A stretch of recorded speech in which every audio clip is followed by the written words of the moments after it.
do have a wonderful brother with us today, Andy from Israel. Andy, how are you this evening? I'm all right since we last spoke, yes. It's very good to have you here, brother. Very good to see you. This is catching up without Jacob, then, is Just catching up. it? Yeah, Just just catching yeah, we're up. just catching up. Well, welcome. Thank you for being with us. And of course, now back in Australia, Davey, how are you this Saturday morning? Yeah, it seems good being back on a Saturday morning. However, I'm still a little jet lagged, but yeah, I do want to thank you guys for such a great time too in the US. You know, especially both you, Jay, and Marco, the fellowship there at Devore, and also for everyone we met at the conferences in Scotland and the UK. They were awesome. It was great to meet you all. And I will get back to replying to my emails. I got about 3 or 4 days worth. I'll get there. Uh, Well, great to be back, Davey. We miss you, and thanks for being with us during those 5 weeks that went incredibly fast. But we did quite a bit. 2 of those weeks were in the UK, so that was a lot of fun. Please send our love and fellowship to the believers, especially Ron, since he traveled with you and gone back. So hopefully he's doing well and recovering from any jet lag. So that's very good. And down not too far from my house. Jay, how are you this morning on a Friday, on a Black Friday, I suppose. I forgot that after Thanksgiving. I guess the world is shopping today, but we're not. We're here. How are you, Jay? Recovering from a Thanksgiving coma, a couple of those induced by turkey and stuffing, I'm sure. There is always well, that. There is always that. Yeah, you're probably in Thanksgiving. better state than the turkey. This is true. This is true. Well, welcome and welcome those who are watching live and those who will watch later. And right now, usually David Lister's with us today, but he's also in Florida doing a conference there along with Jacob. So that hopefully that's going well. And but we're here and we are glad to catch you on a Friday for the United States, for the UK and Europe. It's Friday evening. For Australia, New Zealand, it's the next day. But here in America, it's the day after Thanksgiving, and it's like Jay was talking about, it's a coma day. People are recovering.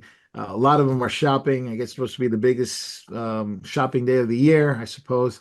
And lots of sales, lots of things to do, and parking lots are filled, and people are angry because they can't get the new TV or the new deal on the TV and quite all kinds of stuff. But the world is in a difficult and perilous situation. We're going to talking about that today.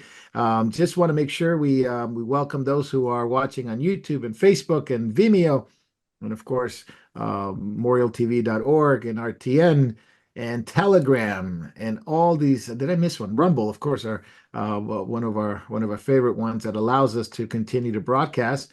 And if you have questions today for Andy, for Jay, for Davey, please put them in there, and we will be taking questions at the end. And was that all right, Andy? You'll take some questions. Hopefully, they're not in, something along the lines of when is a false prophet going to show up in Israel or something like that. But date Oh, we've setting. got plenty of those already. We don't need another one. Amen. And there's plenty of those. We'll be talking about that for sure. So I'm glad Andy's here because we can unravel some of these cocoon stuff going on in Israel. At the same time, the war is in perilous times. There's difficult times are in the world. Most people are shopping. Most people are shopping. The world is in a chaotic situation. But we're trying to make some understanding of it by going to the scriptures and figure out what the Lord has to say about these things. I think there's quite a bit to say about what's going on. Just to remind everyone, podcast schedule. You can go to memorial.org, look for our podcast. We're on Buzzsprouts, we're on iTunes, we're on Spotify, the major ones, and you can find quite a bit of stuff there. Also, want to remind everyone, since Andy's here, I always like to remind people about Andy's channel, not only on Oh, X, Twitter, well, and yeah, also more, on more on YouTube. X now because I'm trying to put the stuff up on X rather than YouTube, to be honest. Because well, X is free speech and YouTube is not. Anti, And yeah. Just That's how it. It's speaking anti, to code, be honest. it's like speaking in tongues. You speak in codes that people can understand. Yes. That's it. That's it. Andy, remind us of your X handle. I want to keep calling it Twitter. I grew up in the era. Well, it's Twitter just handle, X handle. you'll see me. Hang on, I think I can find the appropriate. My profile is here at the moment. It's there we go. If I send that, can I upload that to in the chat, Jay? Or oh no, Just say, maybe I just can. tell us what it is. Yeah, just tell us what it is. Okay. What's the Well, people to follow? it's x.com/because doctrine, and you'll find it there. It's the one with the grumpy cat with the flamethrower at the moment, you know? There you go. At because doctrine matters. At because Yes. doctrine matters. So Oh, follow. but There's it's just simply yeah. I mean, it's something like that. Yeah, yeah. it's X because doctrine. It's yeah, it is because doctrine matters. Yeah, and if you see the grumpy cat with the flamethrower, you know that it's That's that's him. that's him. I That, change it every couple of weeks, but I identify with the with flamethrower. the grumpiness in cats. Yeah, Yeah, the flamethrower. No, but it's got it's a great site. It's got some good stuff. I yeah. follow it. It's got some provocative things that you bring up and articles that you put up and some interesting images like that grumpy cat with the flamethrower. That's pretty fun. And it Yeah. makes us laugh and it makes us wonder and also it's very informative. So we appreciate your site It's and only your small, but I mean, yeah. I'm trying to put stuff up every week if I can. That's right. Um, You can find Andy on Memorial Quarterly. He's got articles yes, there. yeah, I'm there sometimes, and also I think some stuff is also on the Moriel TV site, isn't it, as well? Yes, yes, it is. We have it on Memorial TV on YouTube. So there is some there. And you also have a YouTube channel. You're not using it as much. You're Yes, I don't. I'm not putting my fresh stuff on there now because, well, I'm displeased with YouTube. I mean, apart from kitten videos, it's becoming more difficult to put anything up that that's offensive. I mean, in the right way, you know. yeah, that in between that and makeup tutorials, there's plenty of Yes, that. You very happy with kitty videos and makeup tutorials, and by the looks of it and the way the world's going, they're going to be loading up a lot more of those, and that's going to be the trend. While yes, the rest of the world going through. So I just want to remind everyone you can catching up with Jacob on podcast and on video. We're live now, but you can watch this episode later, and it'll be on podcast a little bit later yes. and share it as well. So, with all that, anybody have any announcements before we get started? Just want to make sure we announced everything. Jay, I think we're good on the announcements, right? I think there was anything coming up that needed to be announced. Davey, do you have anything? Um, Only that I'll be getting the USB sticks out in the mail to those who have already Oh, ordered one on yes. Monday. Plus, if you do want to order one, just send me an email. You can use my personal email if you like, davyrosengreen@gmail.com, DAVYROSENGEEN Or if you're in the US, just contact devourtruth@gmail.com. That's right. And that's a USB drive with I think we counted last time, Davey, 700. Yeah, there's about 700 teachings on there. Yeah. Yep. Okay. And Yeah. and just to be clear, are there videos and audio, or is it just audio? They're audio only. Yeah, Okay. there's about 125 gigabytes worth of teachings there. Whoa, pretty good, isn't it? And Excellent. they're becoming more important as you see the trend towards censorship. We're talking about one of the censorship issues today, and you see some of the problems in Pakistan with the censorship of the internet taking it down. I think these things are going to be more important to have available Bible teaching available offline. So you're able to Yes. not only have it for your own personal use, but also you can share. You can transfer to another USB drive and be able to share it. So with all that said, happy Thanksgiving, everyone. Let's get started on this Thanksgiving weekend. I'm catching up with Jacob. Jacob's we're praying for him in Florida as he teaches there. And I think he's coming to California pretty soon next year, early on next year. So we got to keep him in prayer for that as well.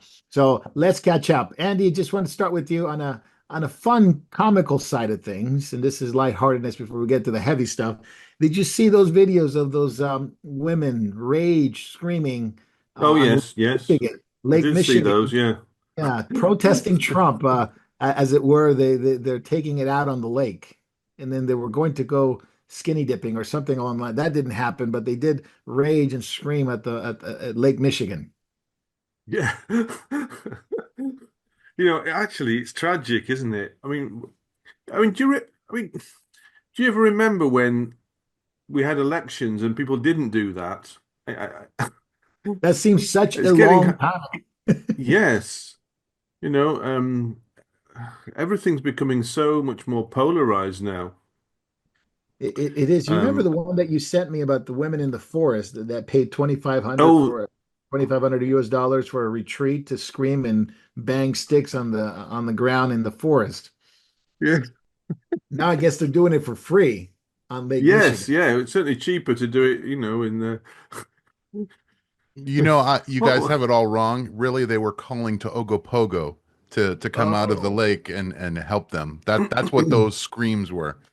Well, oh I man. guess Well, it's me and my cartoony mindset, but all I can see is all these animals and birds and fish just kind of fleeing to try and get away, far, far away. If they want to have a really good scream and let it all out, you just want to scatter some Lego bricks on the floor and jump up and down on them. That'll make them scream. ouch. Yeah. Ouch, for sure, for sure. And Yeah. it is hard to imagine how the world has unraveled in such cases. And Yeah. we're going to be talking about how they radicalize women a little bit later on the episode. They radicalize women in the West, specifically in the West. But Andy, I want to start with you on the wars and rumors of war. Jesus spoke about this in all of the Gospels. And John, it's not so much direct, but in the other three, the Synoptic Gospels, he spoke about this as being a sign of his return. These increasing wars and rumors of wars, and it gets more tense and more tense leading up to the seals. And this is, of course, today, uh, Trump working on a peace deal in the Ukraine-Russia war with Elon Musk, with Putin, with Zelensky, and I guess Oh, the Zelensky Ukrainian. Okay. Yeah. yeah, Zelensky is becoming I guess the obstacle of peace. He's come out recently and said even Yeah. if Trump doesn't support us, even if the U.S. doesn't want to give us any weapons, we must fight on against Russia. And of course, some of the NATO countries in Europe are saying doesn't matter what Trump says, we're going to go on and fight because the ultimate victory is Russia's defeat, and that's really what they want. So comment on that, Andy, and then we'll go to Davey and Jay. What? Actually, this is absolutely terrifying. Um, because it's insane that we're actually initiating a conflict, a direct conflict with a nuclear power that is run by a dictator. It's madness. I mean, I know in some ways Russia is weaker, but the Western nations, I mean, America is still in turmoil because it's under still the Biden regime hasn't gone out yet. Britain is falling apart at the seams. Um, Europe, France, Germany, they're overrun by Muslim terrorists and hostile immigrants. I mean, it's crazy to go to a war when you have a divided nation. Um, I mean, Boris Johnson was admitting that over the last few years they have actually been running a proxy war against Russia, but now that's out in the open now, he's admitted it. Yeah, yeah. I mean, this is, I mean, but now they're thinking, oh no, let's just not bother with the proxy, let's just send our own troops in. This is crazy stuff. They don't even bother This is hiding. absolutely Yeah, they sorry, don't they're even not even bother. hiding it, yeah. Yeah, that's right. I mean, and you won't have a well-motivated army if if they don't feel they're fighting for I mean they did this survey. You can see some of these surveys on YouTube or on X where they just asked young men in Britain, would you be willing to fight for Britain and most of them said not really, no. I mean, That's you've unbelievable. got to Yeah. feel that there's a national identity worth fighting for. And the way Britain is at the moment, multiculturalism and Marxism has so undermined it and rotted it from within that the sense of patriotism has disappeared almost. Yeah, there is no such thing as British patriotism. Consider It's racism gone. now in America Yeah. too. But the same people, Andy, that the same, the Brits fought World War One, World War Two. They fought against Hitler. Now that same population is demonized. They're Yes. demonized by women, Yeah. they're demonized by Islam. And so what is the incentive for them to go and fight for a Britain which they're being told you can't be a patriot? It's a bizarre Yes. it's a bizarre turn of events. It doesn't Yeah. even make sense to me. Yes. They'd have to conscript people forcibly, and Mhm. that doesn't go down very well. No, no. And now you've been out of the UK for some time, haven't you? You've been Yeah, out. nearly How 20 long has it years been? now. Yeah. 20 years. Yeah. Looking at it from an outside perspective now, looking outside in, I mean, do you recognize Britain at all? Every time I've been back, I've been saddened. There is a real sense of oppression when I step off the plane. I mean, and since Starmer's got in, of course, that's even worse. But you could see step by step, even over the last 20 years or so, just when I've been back and forth, how things have got worse, more political correctness, more Marxism, and but even before that, back in the 80s, I remember in the mid 80s when you started to see the first appearance of this term political correctness while I was still resident in the UK. And you could see the writing on the wall even then, because you knew that things were getting more, were shifting in that direction. But since Blair, Well, one of the Blair, yeah. wickedest prime ministers, I mean, I think he's probably only been eclipsed by Starmer. Since Blair, things got so much worse Mm. and accelerated, and Starmer's just the icing on the cake for all of that, really. Um, What do you but think about this peace deal? The peace deal with Trump and Elon Musk, which is an interesting character being involved in that, and Zelensky and Putin. Do you think something can come out of this? I mean, they're working day after day. I mean, there doesn't seem to be anything going on at this point, but they want to well, make it happen. I think if I think Putin does have some respect for Trump. He doesn't have for Biden and the Biden regime, and I mean, I would hope that Putin really doesn't want to be involved in a multinational war, and has got enough sense not to want that because it would be bad all round. It really would be very bad all round. And I hope that, maybe they can kind of hold off things and just keep the lid on things until Trump takes office. Yeah, I want to go And to then real maybe quick. things can pour some cold water on some things and cut Please. Zelensky's funding off, for example. Yeah, and that's what they've been threatened. They've been threatened with if you don't comply with this peace agreement, then we're going to cut off the funding. I'm going to go with Davey real quick. Davey, interesting things Putin said this week.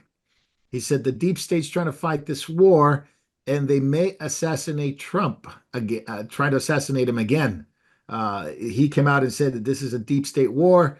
Not that you trust Putin anyway, but I don't think he's wrong in this regard. They're trying to stop any kind of peace agreement, even if it takes another president being killed. Yeah, look, yeah, I totally agree, and I I don't see that being off the table. Look, they'll do anything they can to keep power and to prevent Trump from taking office, and they don't care who they're going to hurt or what damage they're going to do in the meantime. It's kind of like if it means creating a war, they'll create a war. They're not going to care.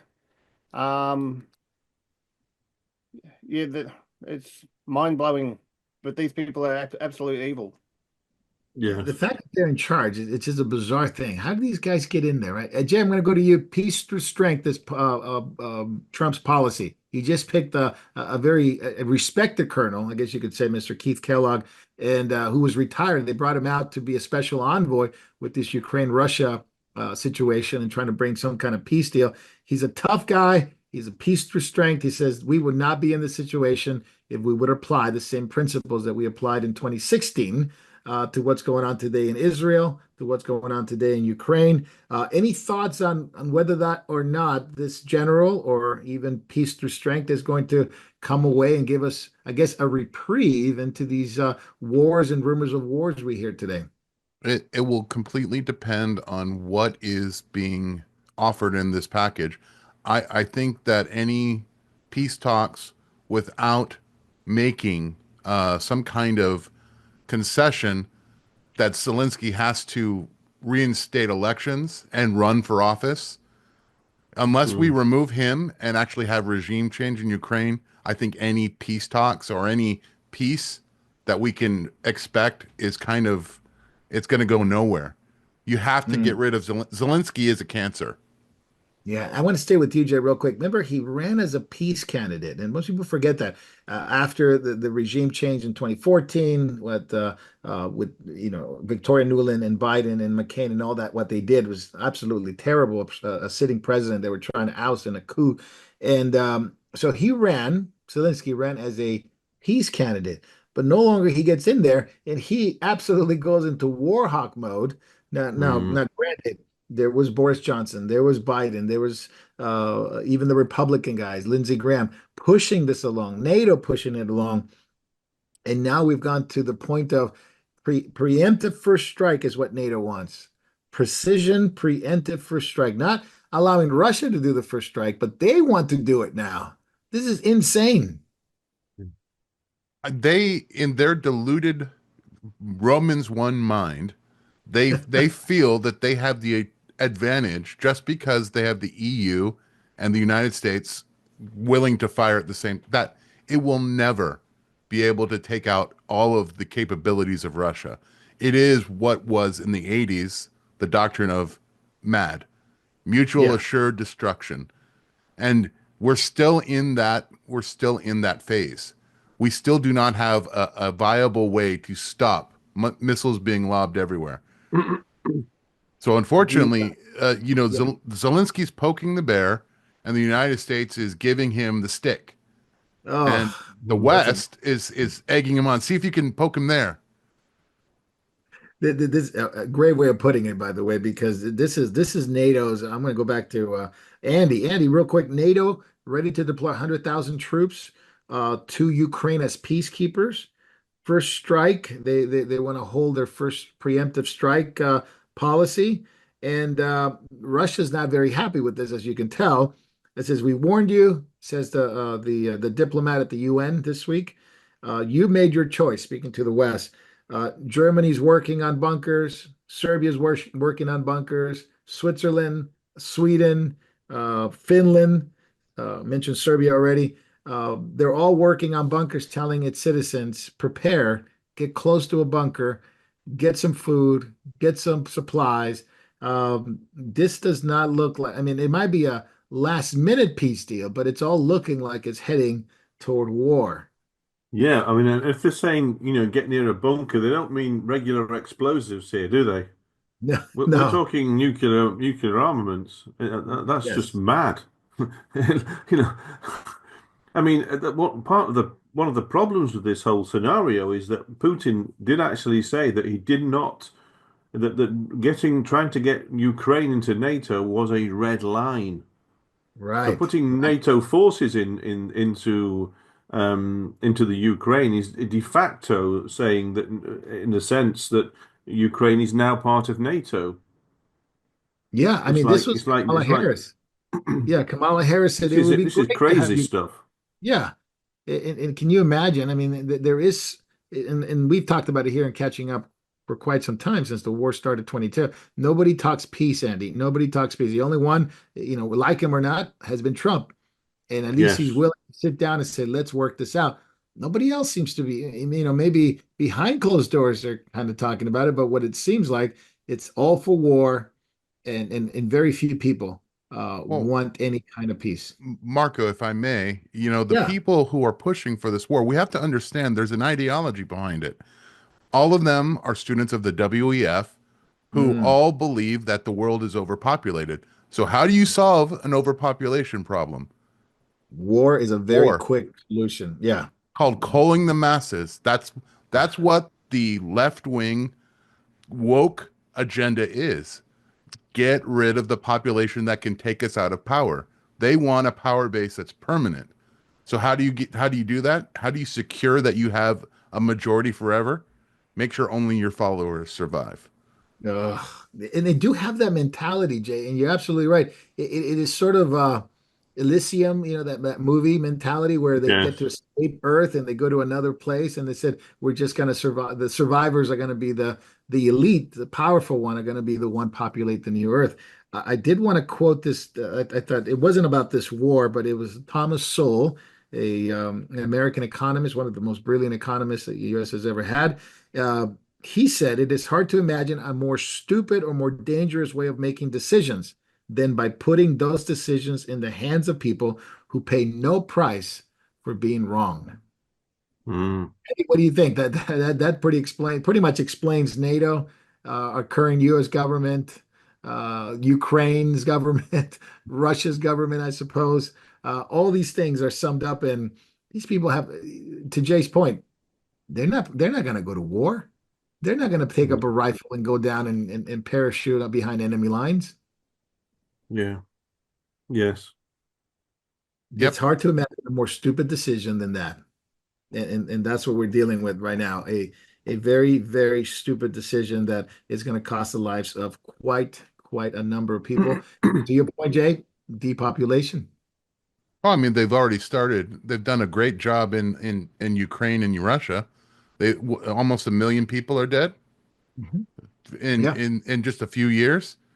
You it know, just takes 2 years. Yeah, yeah. absolutely. As it widens and widens, the conflict will spread everywhere and more people will be gone. I can't Yeah. imagine a worse scenario you could imagine, right? That even the supercomputers that they run scenarios, war scenarios all the time. The UK has them, Europe has them, US has them, China has them, and every time the scenario is you start one nuclear war, you have an all-out nuclear war. From Ukraine to Russia to Israel to Iran to North Korea, the Korean Peninsula with China, Japan, obviously the US being involved on probably a multiple front war, Pakistan, India.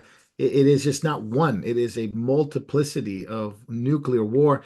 And perhaps, our generation never grew up with that danger. When we talked to Mm. Jacob, we talked about like the 60s and 70s and what happened there and the Cold War and that mentality of like, man, it could be anytime, 63, the Cuban Missile Crisis. Now we're here again, probably at the very edge. But the world seems to be, that old movie, the band played on. Hmm. People are going and shopping like nothing is happening in the world. Is that, David, we'll go to you. Is that quite shocking that perhaps even talking about this will be considered like, what are you guys, alarmist? What are you guys talking about? Fear mongering people? I don't think we are. I don't think we even, scratch the surface on what's really going on. But David, why your take on why the mentality? The people don't want to think about it? I think some Well, of that is it, yeah. I think that's one of the things that first shocked me when I first got back to, Australia. It's kind of like there were a number of things, but we stopped at a supermarket just on the way home, so it was kind of like noticing a few price rises and things like that that had gone on since we'd been away over the 5 weeks. But people's added mindsets and attitudes, it's kind of like, yeah, people were shopping like crazy still, but and most people are just oblivious to what's going on in the world around them. Even with the bills that were getting rammed through Parliament here, most of them are just ignorant to it. I did stomach our, what do you call it, mainstream news last night. That was what would you call it? An endurance test and a half. But just our news is still just fear mongering. It's still trivial. Uh, no, no talk about what's really going on in the world. So Wow. most people have no clue that we are on the Yeah. precipice of, um, digital prison, uh, wide-scale nuclear war on many fronts, not just on one front, because it's kind of like they'll be like dominoes. You're going to have Right. North Korea, you're going to have China, you're going to have Iran. They're all going to jump in on this. It's kind of like one goes, they're all going to go. And most people are just going like crazy, just doing their Christmas shopping, Black Friday sales, of course, all that kind of stuff. And I that's what think the news was. It's all just yeah, about Black Friday and I and think then also, they have their fear sorry, stories. Davey. Yep. I think also many people just feel completely powerless to do anything to stop it, so they Mhm. just carry on like as normal. That uh, it's like in Britain. Many I think you can see. You've got this Starmer government in one of the most wicked and corrupt governments Britain has ever seen, but they've got this very large majority in Parliament, and they can't be got rid of. I do Unless think one of Russia's missiles accidentally fell on the Houses of Parliament while Starmer was in there. They're stuck with them. I do think there Uh, is a bit of a pushback though. That petition they yes, had there is. to Yes, get rid of Starmer the other day, I think it garnered like 2 million plus it's signatories within it, 24 hours. Here, it's the nearly 3 million now. It's nearly 3 million. that's But that fantastic, it is and the good. It's remarkable. and the But pushback against that's the bills here um, did really well too. I think they were like the government tried to ram that under 16 social media bill through Parliament. Without any debate or that kind of thing. They gave one day for people to make their submissions, and they garnered 30,000 submissions. I think most of them probably just got deleted and thrown out in the trash. But people are starting to push back a little bit, so it is good to see. Yeah, I think that's really the importance of having people being aware, and obviously these things are a great opportunity for believers to witness to people. We don't like to see these things happening, but we know from no. Scripture as the day Mm. approaches, things become part of the scenario of the coming of the Lord. Jesus pointed out to these things, and what an opportunity to witness to a generation that to Andy's point and to Davy's point, completely unaware, but perhaps there is some opportunities for them to wake up out of their stupor and become aware Yeah. of what Jesus said and proclaim the gospel to them. And I think it's an important part, it's an important, critical part of sharing the gospel into that generation. Andy, I wanted to go to you real quick because I did want to talk about Israel and what's going on there. And obviously, you're living it. You don't even have to read the news necessarily to Yeah. you hear the news. You are living, breathing this news. And I'm I still did. breathing, thankfully. Yeah. Yeah, praise God. But No.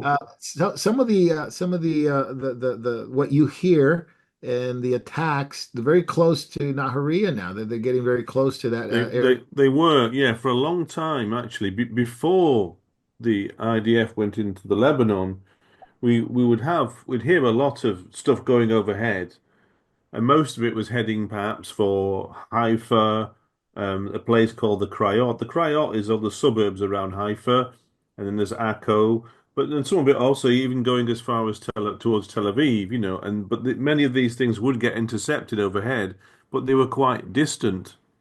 But since over the last month or so, they've been much closer now. Some of them actually fell on Nahar. Well, there were a couple of direct hits on Nahariya. One, I mean, you don't get many direct hits because the missile anti-missile system is very good. But about a week and a half ago, one fell on an agricultural shed just outside of town, killed two people there, and people have also been injured or killed by shrapnel from intercepted rockets falling. It doesn't have to be a very big piece of shrapnel to kill you. It only has to be, the size of a fist falling from 5,000 feet or something, and that will make a serious dent in you. And several people were killed that way, or seriously injured, and they're out in the open. And now it seems to be that many of these interceptions are happening much closer to town, or even Mm. right overhead. And though we weren't quite so bothered before when things were going past us, now it is a bit scary when you're out there and you're walking Mm, along the beach or down the street and the siren goes off and you look around and these things are so loud because they're now so close. That mm. whereas before I was getting a bit blasé about it, when a few people got injured or killed around town, I thought maybe I'll just go and stand under that balcony over there just in case anything falls, because you can see how close these are, and it really is quite frightening, and It is. it's I not can't. pleasant at all. Yeah, I think for most Americans here, we can't imagine being in a war zone like this, and this is part of your everyday life. Yeah, without that anti-missile system, it would be really, really terrifying because you know these things would be coming down. And it's not just shrapnel, it would be, explosions in the street. The place got shot up quite badly in 2006. There were, a lot of buildings had to be repaired because they got hit by Katyusha rockets. And the rockets they have now are bigger and more powerful. And they can do more damage, Well, you can see some of their footage on X, uh, how homes that have been hit with the whole rooms have been devastated throughout the apartment, and cars burning in the street outside, and all kinds of stuff. Andy, tell me a little bit about this ceasefire that Trump and then Biden took credit for it. It was sort of a mess. Trump negotiated, Biden takes credit for it. Ceasefires, where I think it's day three now. I think it's today's Yeah, day and it's quiet now. It's wonderfully quiet now. We really haven't missed being rocketed at all. Yeah, But I wouldn't hold out that this would last very long because you can trust the Hezbollah about as much as you can trust Hamas. mm, They're cut from the same cloth. Their goal is to exterminate Jews, wipe out Israel completely from existence. And so, and the Muslims, they use taqiyya, that doctrine of deceit, where they're allowed to lie to non-Muslims.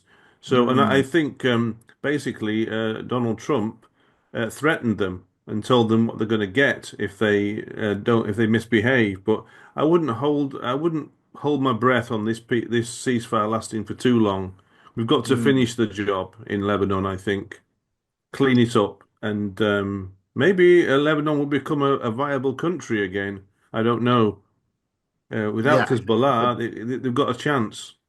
yeah. I think if Lebanon wants to ever have a future, Hezbollah has to be removed. Oh Even yeah, since yeah, Hamas in yeah, Gaza. Andy, you remember, I don't know where you were when Israel forced Israeli citizens from Gaza, yeah.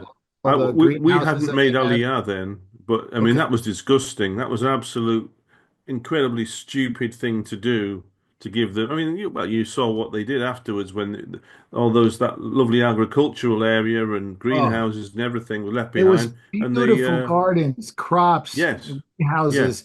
It was magnificent. And then they left. The Israelis were forced out by their own government and Bush and all that. But what did they turn them into? Launching pads Yeah, and for they just burned the greenhouses down and everything. Yeah, it was a huge mistake, and I don't think that. Well, I think now since October the 7th last year, Israelis have realised that that just isn't going to work anymore, and you cannot give in to these entities. You've just got to stand strong and smash them. That's the only way to deal with it. So, reiterate the point. I think if people really want to free Gaza, because you hear it here, you hear it in America, you hear it in England, you hear it in Western Europe, free Palestine. You know how to get rid of free, to find free Palestine, to really accomplish that, get rid of Hamas, free Palestine. Absolutely. Yeah, Eradicate it and its ideology from the population. That might take generations because of all correct. the damage that the UNRWA have done with Yeah. their educational system, which has just been a factory for producing little terrorists.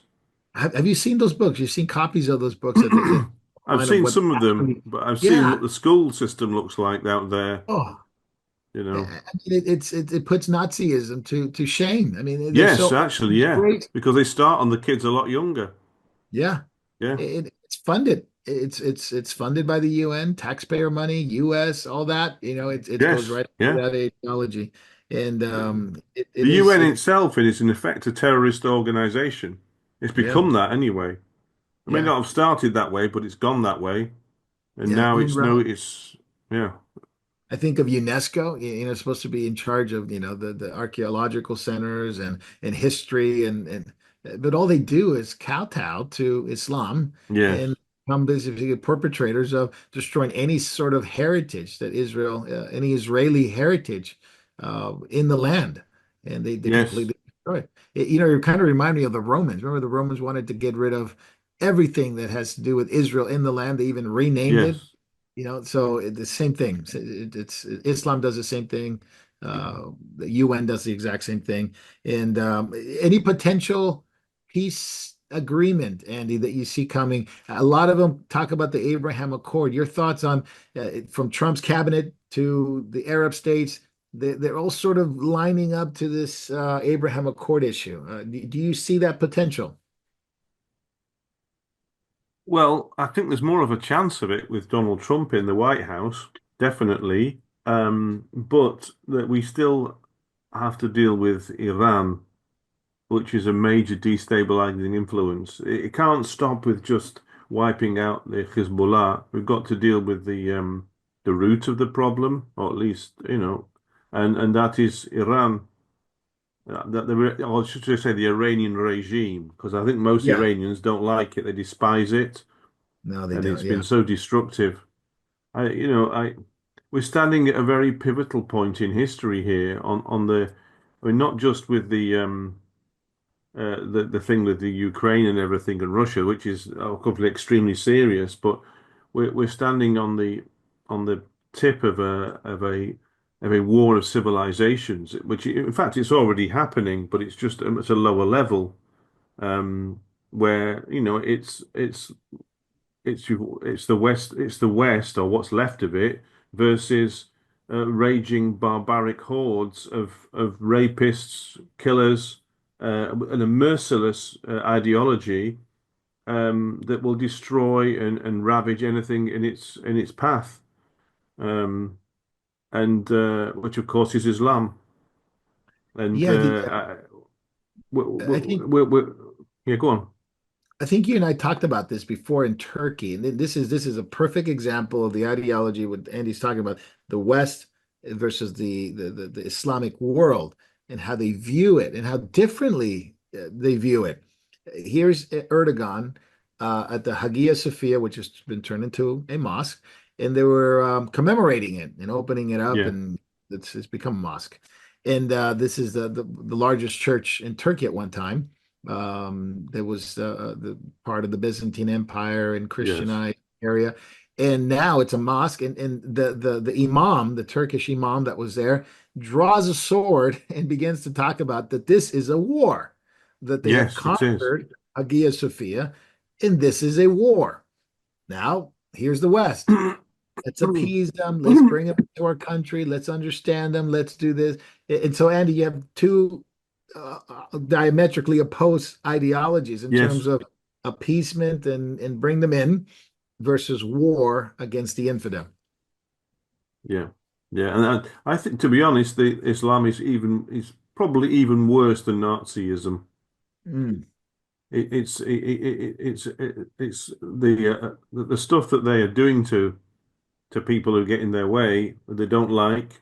It's I mean, to be honest, burning people alive, you know, cutting heads off babies, the whole thing, massive rape and all this kind of other stuff, and they just eradicate everything that is not of them culturally. You mm. see, archaeological sites just plowed over or bulldozed or blown up. This is the way it is. It's a desert raider mentality, where they just ravage everything and take what they want, and it's been invited into the West, and it's being Yeah, allowed to run amok. I just yeah, wanted to that give Yeah, you guys a real quick number because, like you said, in the Turkish drawing the sword, this is an article from 2019. In 2019, over 3,000 churches were vandalized and burned in Europe. That's mm, 2019. That's almost five. That's 5 years ago. Can you imagine what the number is now? I mean, what you're yeah, seeing in Poland right now. Poland Yeah. is marching right now saying we will always be a Christian country. Why is that? Why would they feel it necessary to do that? Do Yeah. they see something we don't? Mm. Looming threat from the east, a looming threat from the east, and Andy, they believe that they've conquered Europe. I mean, a lot of that is through obviously, not geographically, sorry, Demographically, yeah. demographically, they have done it without drawing the sword. But now the swords are coming out because you see more violent responses now against anything in England, in the UK, radical shift from just being demographically superior in numbers. Now they got the numbers, they can actually create that environment of Yes, survival. and they've also got their people in positions of power, like Sadiq Khan in London, of Yeah, course. yeah, He's he facilitated the Islamic takeover of London hugely. And of course, there's people in the police forces that are also cooperating with this. Yeah, and that's the way you see it. Go ahead, David. oh, that's the thing that gets me too. It's kind of like the way it's being taught, mandatory taught in schools and like in institutions like the police and all the rest of it now. How many police officers have we seen in the UK now who will kind of like kowtowing to Islam or adopting Islam? But they don't, they're getting a, what do you call it? A sugar-coated, candy-colored Yes, version of Islam taught to them, but they're nothing to do with the harsh realities of what Islam truly is or anything like that. yes. Um, it's crazy. Actually, we had a church, we had a church in regional Victoria just burnt down. It was one of the news stories I heard since getting back to. 4 teens have been charged, but no information about the teens. So it's kind of like, and we know what's happening in this country too. So I say do the math. Yeah. You know, I have a novel suggestion. We talked about the 4B movement, how it's growing, in the world, especially in the West. My modest suggestion is to every woman in an Islamic country, you need to join the West in instituting the 4B movement inside the Islamic countries of the world and see Very how good that point. goes over. Yeah, Yeah. very good point. No, let's see what happens with feminism in the Islamic countries and joining the 4B movement. You're absolutely right. I'm gonna guess it won't go very far, Jay. It Yeah. probably won't go very far. But I thought they Uh, were a religion of peace and tolerance and openness to new ideas. you would think, I mean, but that's what the press tells me. oh, all the time, yeah. And it's interesting, and I talked to Jacob about this, and this is quite a story. And back in the 60s and 70s, even earlier than that, you see some of these Christian books that spoke about apologetics and reaching the gospel for people and stuff like that. And the term the Christian pastors used to use for that, and even politicians, they would call them Mohammedans. Yeah. Mohammedan is the term that was mostly used because what the definition was, these are not just followers of Islam or the Quran or whatever you want to call that, but they were followers of Muhammad. And what Muhammad did, they did, which is Yes. essentially what Islam is. They're Mohammedans and they practice Yeah. Mohammedan behavior, which is, whether it's marriage, whether it's rape, whether it's killing, whether it's lying. Andy, back to you. They're Mohammedans. That's really the Yeah. definition They you just have to follow the use. same example. That's why you get the same things like pedophilia, rape, okay, deceit, brutality of the worst kind, Hate against horrible Jews. violence, Yeah. cruelty towards women, Yeah. and beatings. It's all just, yeah, they're just following the example of the prophet. Yeah, So, that's really the definition of it because as like Jay's brought the point where there's a religion of peace, the Quran talks about this and about that. You can argue the Quran has a lot of things to say about, not yeah. about peace. But if you follow the Yes. example of Muhammad from the Hadith, you can see that the behavior is quite similar if they practice Yeah. true Islam. But Andy, I want to go back to you. We've been told that if Israel did not exist, if the Jews are the problem, if Israel did not exist, then Islam will actually become the religion of peace. But it's not what we see in history and what we see today with the war in Yeah. Syria. I wanna bring this up. Yeah. Radical Islamic terrorists trying to overthrow Assad today, just as we speak. There are radical groups, terrorist groups, aligning themselves, whether it's from Turkey, from Iraq, from Hezbollah, from Iran, going into Syria and trying to topple the Assad regime. Your thoughts on that? Because that's Muslim against Muslim. Yeah, well, I can't remember who said this now. It's a while since, but I know it sounds kind of smug, but if they're busy killing each other, at least they're not killing us. Um, I Very mean, I'd rather we'd rather that they were destroying each other. It's when they all get together and you know, and They're actually common make up enemy. between themselves. Yeah, kiss and make up. Then they're dangerous. Because they got that But idea of what do they call it? Hudna. They call it Hudna. The yes, a false peace. yeah. Basically, it's just a peace while they recover strength to find another way to attack you. But it No, is a no, bit no, not that concern. one. No, no. Hudna is the trying to the peace among Muslims. That this is what they're trying to accomplish is peace.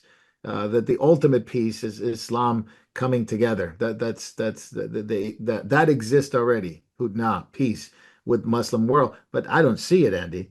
No, no. I've never seen it. I know that there are Shiites and Sunnis. I know Iraqis and Iranians. I know they don't like people from Bahrain. I know they don't like people from Saudi Arabia. And so it is the prophecy of in the book of Genesis, isn't it? That it Yes, will be sword. It will be the sword not only of Ishmael but of Esau against each other. yes, yes. The only reason I think that they've well, it's one good reason why, I mean, I think that is of the Lord that they're more busy destroying each other most of the time, and that's been a blessing for the world actually. In a sense, it's kept them from becoming too dominant. Um, you know, um, but it is concerning that well, if the Assad regime is horrible, it's evil, it's cruel. But I mean, but to be honest, ISIS is probably even worse. Hmm. If ISIS-like forces take control over the Syria, then we've got another problem. And you seen that video that we watched earlier of they're letting the prisoners out. Yeah. These radical terrorists Yes. are being let out by these other terrorists, rebel groups who are going into the prisons and letting them out. So now you have what Assad had trying to keep them under control through a very harsh regime toward them. Because remember the Alawites, the Assad regime is Alawite, and then they Yeah. have the Sunnis. Now you got Shiites and Turkish and all kinds of different sects going in there. ISIS, which is you got to thank Obama for that. They're letting them go. Where are these guys going to Yes. go? Yeah. I think I remarked at the time, joking. Well, not actually joking. It's not really. It's probably half serious. In another 2 weeks, they'll be on a rubber boat across the channel. More That new is no joke. immigrants for the Yeah, UK, and of the danger. Look, think they must be bad if they're in a Syrian prison. You know, yeah. Assad is not messing if around with they're them. Islamic extremists and they're in a Syrian prison, they must be bad. I mean, they Yeah. probably are scraping the bottom of the scum barrel. Oh I man. And mean, David, I'm going to go to you. I think maybe the roughest might even be used as maybe like Russian mercenaries hired to Yeah. do the dirty work. Yeah. yeah, That is true. David, I'm going to go to you. Syria has supported Hamas, Hezbollah, obviously Al-Aqsa Brigade. They've supported a lot of terrorist organizations in the past against Israel. They've come against Israel. Now it seems like they're eating each other. Now Hamas and Hezbollah and the Houthis and it's all out war to try to destroy Syria. Why do you think they're going after Syria? Is it because of the entryway to the Golan Heights? Hmm, good question, actually. That could be, that would make sense. That would make sense. Yep. Yeah, and I don't know exactly if I mean, I know they've tried to topple the Assad regime in the past, and Russia has come to their aid in the past, and I know Obama has tried to take him down before, and I don't know if it's the oil pipelines. I don't know if it's just a time to change Assad because he hasn't been as harsh with Israel as maybe they could be. I don't know. There's a lot of reasons for that, but they're eating each other. That's really at the bottom line. They're eating each other, and Oh, well and they're going truly. to Damascus. Go ahead. Actually, I think it was you Well, who mentioned earlier, Andy, about uh Russian jets going over Syria. no, it Was wasn't it? me, no. No, it wasn't you? Okay. No, But if they okay. are eating each other, all we should say is bon appetit. You know, Yeah, it Yep. is. It is. Yeah. let them just keep on destroying each other. Wonderful. Yeah, the cities that if somebody wants to look that up, of course, if they're watching this, they can look at what's going on in Sarakib and Aleppo, and of course Damascus, which is always reminds me of the prophecy of Isaiah of what will happen to that city. They'll stop from being a city. But Aleppo is one of the oldest cities in the world, not the oldest, but one of the oldest, and it's very near Mosul, and obviously very near to where the Assyrian Empire used to be. And a lot of stuff, a lot of biblical stuff has happened in Syria, and perhaps something else worse is I think, coming into that area. isn't it Aleppo a port city as well? I I thought it believe was. so. If you look it up, yeah, if you can look it up on the map, that would be I'm interesting. But sure many, many years ago, and maybe there appears to be a twofold, the going after Syria because of the access to the Golan Heights, which they claim it's theirs. Andy, they claim it's theirs. uh, And of course, it's been a battle there. It's been a battle there. In the recent week, Israel has fortified some of their positions because they know something is coming. They've been warning about this coming, even to the Assyrian government, to the Syrian government, I should say. They warned them about it because they were arming rebel groups already. And of course, we know Obama did that. Hillary did that for some time. They armed these military rebellious groups. It's just terrorist groups, and now as trying to normalize relationship with terrorists, they're now eating each other. And well, the other one that I wanted to bring up was Pakistan, and this is the more of an interesting one because of the nuclear capabilities of Pakistan. We really don't know what's going on in Pakistan because the internet has been blacked it's out. gone out. They took it out, and they're trying to suppress the protests. They're trying to free Imran Khan, the former prime minister. And it's a big uproar going on in Pakistan today. And Andy, I want to go back to you. Disrupting the access to the internet obviously causes no news to come out. We don't know what's on the ground floor, but we do know that Pakistan is definitely anti-Israel, pro-Islamic with nuclear Oh weapons. yeah, yes. It's not very happy, is it? That not a happy thing at all. Um, yeah. What And what it's to say really? deteriorating very Yeah. quickly. And Yes, things are deteriorating all around. One thing we do have in this country, though, which is good. Again, it's not. We don't just have anti-missile systems against things like Katyusha rockets. We have things like the Chetz missile, which is designed to hit higher altitude, longer range ballistic missiles, like the kind that carry nuclear warheads. So which is something actually, because a lot of the West doesn't have that kind of stuff, correct, correct.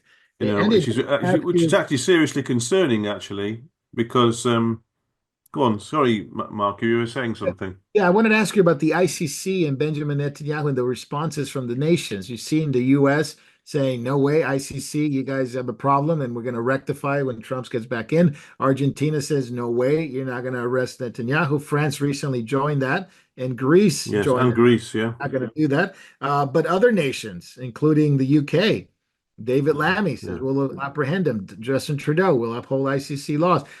David, I think it was Penny Wong who says we're going to hold up ICC laws and allow the criminal courts to uphold global law and arrest Prime Minister Netanyahu. But Yes.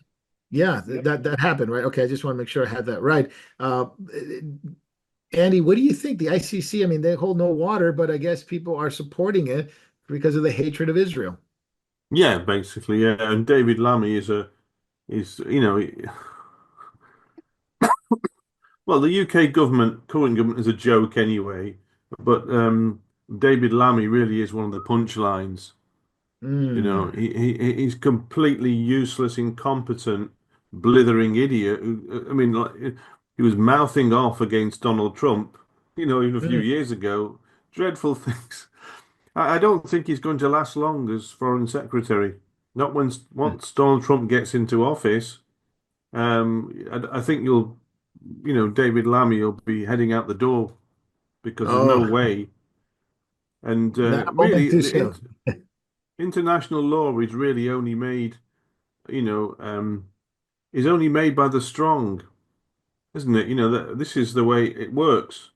The stronger nations dictate what really happens. So the ICC is a useless bunch of idiots, and it's pathetic, toothless thing. It only has force if there are nations strong enough to enforce its rulings. And the US really will be the one that decides most of it. So I think those arrest warrants will fall apart very quickly after, is it 20th of January, is it, I think? Yeah, I get. Yeah, it is the 20th of January where Trump comes into power. But it is interesting that these nations that are upholding, they say they will uphold ICC laws, all of a sudden are having massive, massive problems with Yes, immigration and Islam in yes. the borders, whether it's the UK, whether it's Canada, whether it's Europe. It's again one of those things where it's like if they coming against Israel unjustly and coming against them in that way, then it's almost a judgment that falls on their own head from like Obadiah Yes, 1:15 that these countries yes. now feel the effect of what they've done. And I want to go back to that famous picture of the National Geographic from 2019, the magazine. It's called The New Europeans. And then you and I watched the picture, or we looked at the picture, how waves of immigrants are reshaping the continent. The average European family does not look like 1960. Blonde hair, blue Mm. eyes, light complexion. It is jihad. The what do they call it? The women's garb, the Hijab. The hijab. hijab. Yeah, it is obviously turbans. They look nothing like in any European Mm. population in the 60s and 50s. These are the new Europeans, and they are reshaping the continent. And the funny one was, of course, the Irish family, supposedly, Oh, and yeah. the one to be taken Yeah. into. They want to go back to Ireland, they said, but you look at them, and I've never seen Irish people looking this way, but they want to leave Lebanon because of what's going on with Hezbollah there. And it's an Irish family. Now we're being told that this is an Irish family. They're not really an Irish family. We're being told that this is an Irish family because of the Mm. reshaping of the continent. In your time, obviously, there, Andy, and your time now away from the continent there, it's night and day, isn't it? It's reshaped the continent completely. Yeah, I mean, I can remember when parts of the like places like Bradford and Leeds still had white people in them. And then you drive through and but not anymore. And a lot of the surrounding towns like Keighley and places like that in Yorkshire, it's hard to find a white face. Things Mm. have just mushroomed like that. So culturally, it has brought certain changes, um, definitely. And all these Sharia courts that they were allowed to establish all over the UK, you're basically allowing another legal system to supplant that of the host nation. It's like a cuckoo in the nest or a parasite that's eating away at the heart of Britain. Is it true they're trying to pass blasphemy laws too there, Andy? Well, I think from what I saw online, I don't think Keir Starmer sees any objection to it. Of course, it suits his purposes down to the ground because he wants to suppress any free speech and dissent. So, and of course, all his friends, he's greatly supported by a lot of Islamists because so His ideology fits in right with theirs. I mean, yes, yeah, it's totalitarianism, totalitarian. Yeah. yeah, you know,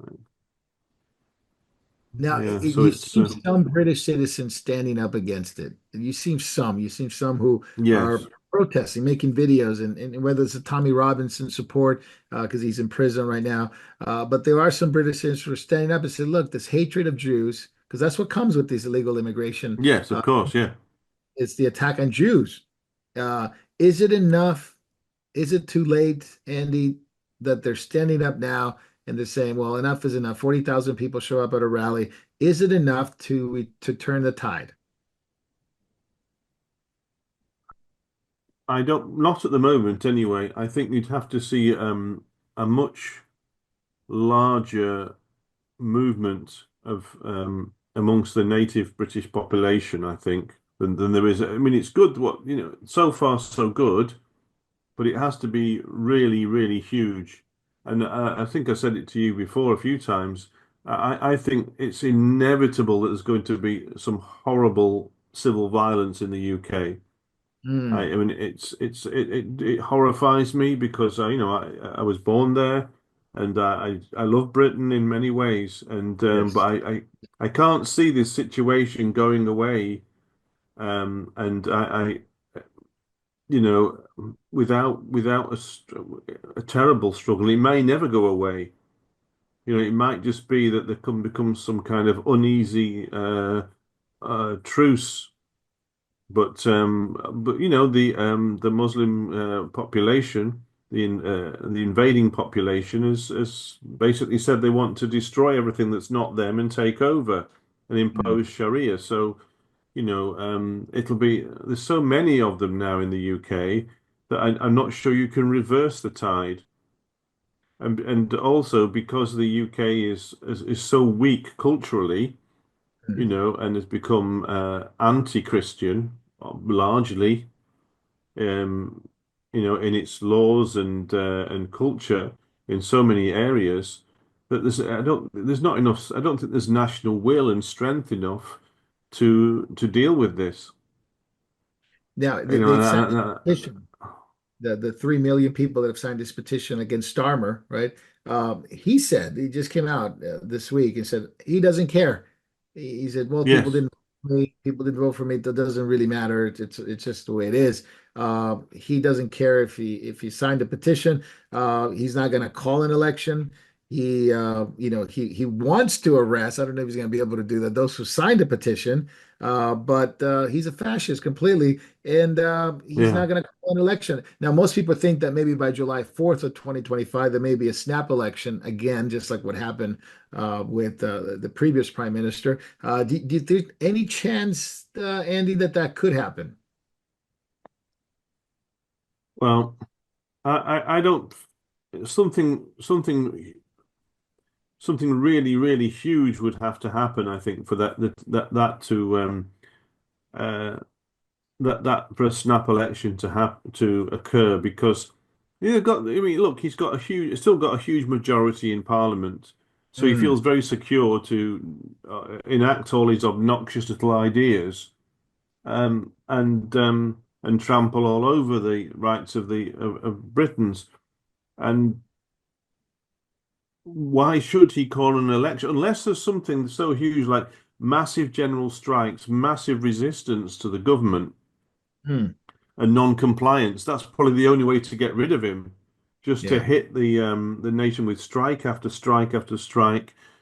Don't pay your taxes. Don't cooperate with the police or law enforcement. And all these kind of things. Just withdraw your cooperation as citizens. That happened with enough people doing that. It ground the country to a halt.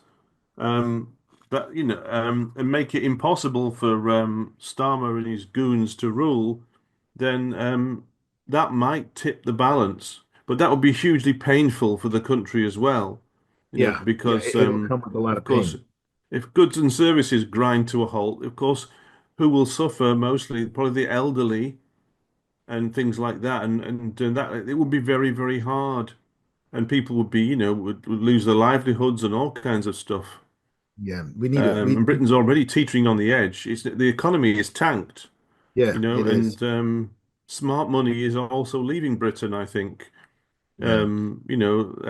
More of It's the been better educated people who can afford to do so are getting out of there because they can see the writing on the wall. And I hate to say this, I don't take any pleasure in this at all. It upsets me terribly to see Britain in this way. Andy, I did want to bring this up, and we talked about it earlier. We're going to address it. The radicalization of women in the West. Most of these topics that we're dealing with, whether it's immigration, whether it's depopulation or demographic implosion, whether it's allowing migrants to continue free Palestine and illegal immigration against the Jews, the what would you call anti-Semitism against the Jews, radicalization of women in the West. It's at the epicenter of this. And I want to bring this up and we can talk about it with all three of us, all four of us here, whether it's the UK, whether it's Australia, whether it's the US, whether it's Europe, it's at the forefront of this protest or basically kowtowing to all these evil things happening in the West. It's a movement of women who say, the problem is men. The problem is Christianity. The problem is the patriarchy. How is this radicalization of women? How did this happen, Andy? If you can kind of think about it for a minute, and we'll talk about it. But also the Jay and Davy, how Hmm. did it happen? Where did it, in your ideas, how did it come from, and why is it women being targeted? Hmm. Well, I can think of a few things, but you want to intervene, Davy? Well, the first thing that when you just phrase a question like that, well, how did Satan get to Adam? He got to Adam through Eve. It's kind of like that's why you got to get to Hmm. the women, and the women are very easily they're more emotionally manipulated. So you notice all these pleas and appeals, they're kind of like devoid of any real reasoning. People aren't thinking critically. So it's always this emotional appeal. So the ones they get on board are the women who can be emotionally manipulated. They're promised power, that kind of, oh, you can, again, the same as what happened in the Garden of Eden. You can usurp the role of your husband and that kind of thing. And the other ones that get easily influenced are the weak, effeminate men, the ones who are not standing up. So, but that's why they go for the women first, because you can manipulate them easy. Just play on their emotions. Oh, the poor Palestinians. The kids suffering in Gaza. And it turns out to be a rag doll or something like that. Not look. They always do this emotional appeal, and that's why you get the women on board that way. And then they probably, I'm sorry, I'm going to get in trouble if I say this, or probably already in trouble. So what the heck, eh? But yeah, then they'll nag their husbands because the women are wearing the pants half the time, so they'll rag on their husbands and that kind of thing, and grate on them, rail on them. Never mind that what Proverbs sort of says about it's better to be dwell on the corner of a rooftop than to be with With a a nagging woman, virgin. yeah. Oh, yeah. Now I'm Yeah. really in trouble. I'll hand it over to you. Yeah, Yes. it's basically the subversion of the West through radical feminism. Jay, Yes. Yeah. the Yeah. subversion of the West through radical feminism. Most people, and there are some good articles, I think that they have a point. It's the Me Too movement was a big part of that. You know, there's a weird there's a weird dichotomy inside the West.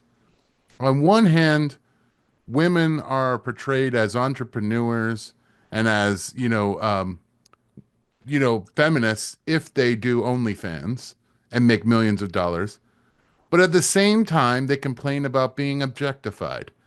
Mm, There, our society has such a buffet of decadence in this from the same ideology. On one side, you can objectify women. On the other side, a woman's powerful when she's objectified, when she's using her sexual prowess or denying the sexual prowess.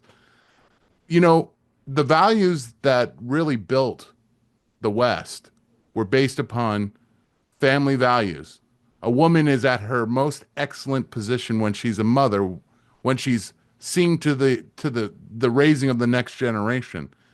To Davy's point, yes, Satan attacks the woman not only to subvert the man, but think about all the women who go into the profession of education, and think about how women are subverting generation after generation in the West.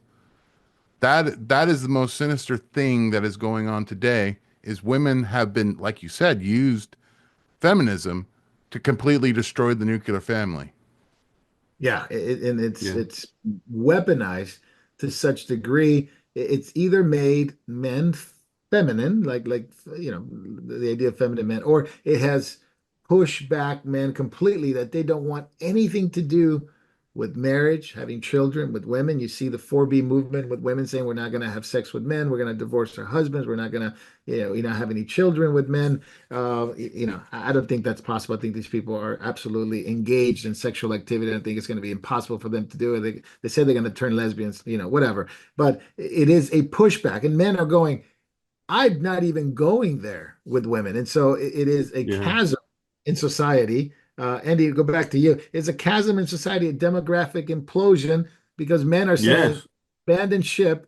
We don't want to get married to these women. Yeah. All of this, actually, I mean, though certainly feminism has propelled this forward, all of this, like I think David mentioned it, really goes right back to the garden, and where when Adam and Eve fell, it damaged very seriously the relationships between them, between men and women. Because, on the one hand, God said, the part of the judgment on it that happened to them was that one that Eve's desire would be towards her husband. That's Now, right. that's not necessarily in the sexual sense, but in the desire to manipulate and control. That's But right. he said, "He shall rule over you." So, but these are not ideals; these are consequences of the fall. So, men can be harsh and repressive towards women because of the fall. That's human fall and human nature, and women can be manipulative and try to gain the upper hand. That's also part of the fall. And these things are on and off throughout history. There've been these things, but it's the that damaged relationship thing is now got exponentially worse and when you see that women have become, many women anyway, have become monsters in a sense that their natural desire to bear and love and nurture children has been replaced by we want to have the right to murder our own child. Yeah. This kind of thing, it's just a horrible, utter perversion of the image of God. It's like we're trying to erase it from our personalities and our character and our nature. Islam, of course, would represent the very worst of the brutality of fallen man against women. Andy, It's yeah, horrible, actually, what it we're is. It seeing is. today. And I wanted to ask you, has this led to these leaders, these government leaders that have been feminized because that's what the name of the game is, like Starmer or Sadiq Khan. These men are not these men are not men. These are feminized No, puppets, and like women are Trudeau very as happy well, with. another one. Was Yeah, that? Trudeau. He's a Oh, caricature of a man, isn't yeah, he? He's a Yeah. yeah, really And repellent little individual, odious and little elbow man. and elbow's like a giddy little schoolgirl. He's nauseatingly Yes. stunning. but And these let's are the let's men let's that not have been forget chosen, Jupiter huh? among us. Oh, Emmanuel Macron. Macron. Yeah, I mean, Oh, there's another one. his older wife. Yeah, there's some yeah. speculation there as well.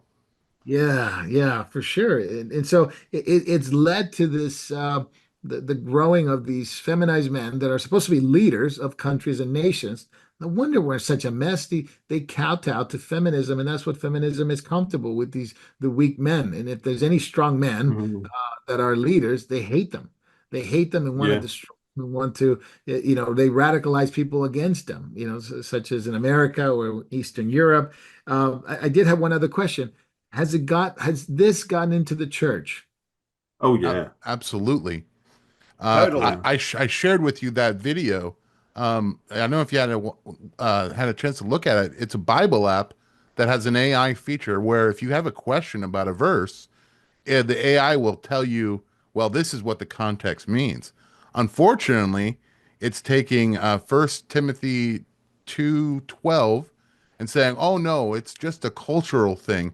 Women are allowed to be in the ministry. I mean, you look at Deborah and you look at all the prophetesses, Anna, they are all in ministry. Therefore, women can minister as well. I mean, it's Wow. literally an AI telling women it's all right to minister. It is commercial. Well, in fact, Wow. you know what? In the edited version, that video will be the end. While we're talking about this, we'll cut to it right here. I was caught off guard when my atheist friend showed me this verse from the Bible. But I suffer not a woman to teach, nor to usurp authority over the man, but to be in silence. I knew the Bible wouldn't say anything degrading to women, so I asked about it to Bible Path for better context. And I understood the true meaning of this verse in seconds. This is why Bible Path is essential to my Bible studies. Download yourself and try it out.